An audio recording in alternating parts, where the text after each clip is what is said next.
في كل دول العالم عشان تبقى حكم بروفيشنال بتاخد كورس كده للقوانين وبيتم اختبارك، ولو نجحت بتدخل منظومة التحكيم. لكن هنا في مصر اول شرط انك تكون لعبت كورة في نادي قبل كده واتسجلت في الاتحاد على الاقل سنتين. ايه مثلا؟ انت مثلا الحكم عشان يقدم لازم بيكون لعبت في حته مسجل، بتبتدي انت تحضر محاضرات. لازم يكون لاعب كوره. اه انت موافق على القانون، على القاعده دي؟ انا بصراحه لا مش لا لا، مش وانا شايفها معاك، صح يعني. وانا معاك برضو.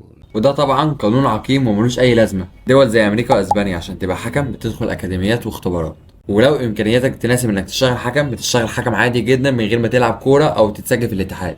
وما عندهمش التعقيدات اللي عندنا، وغير كده انت خليت الانديه الاستثماريه تشتغل بدون قصد، لان كده لو واحد ما بيعرفش يلعب كوره وحب يبقى حكم مش هيبقى قدامه غير الانديه الاستثماريه، الانديه اللي انت هتدفع فيها علشان تتسجل في الاتحاد.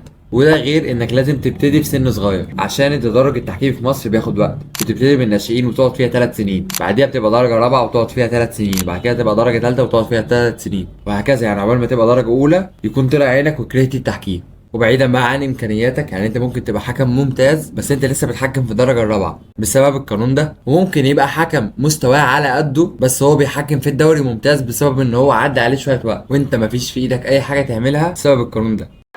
ايه يا جماعه ده؟ ايه لا لا لا نتغابى. الاثنين اللي كانوا بيتخانقوا بس هم اللي وقفوا هنا واحده واحده. ايه اللي حصل؟ انا ما شفتهاش للامانه، انا ما شفتهاش. فانتوا تراضوا بينكم وبين بعض، اوصلوا لقرار وبلغوني يا صفر. بص انا اديكوا ضهري، ما شفتش حاجه، كملوا لعب يلا. المهم تعال نفترض كده ان انت بقيت حكم دوري ممتاز، ونشوف ايه المشاكل اللي انت ممكن تواجهها. اول مشكله مثلا انك ما ينفعش تبقى حكم بروفيشنال في مصر، ولكذا سبب منهم عدم التامين عليك صحيا او اجتماعيا. تخيل تبقى حكم دوري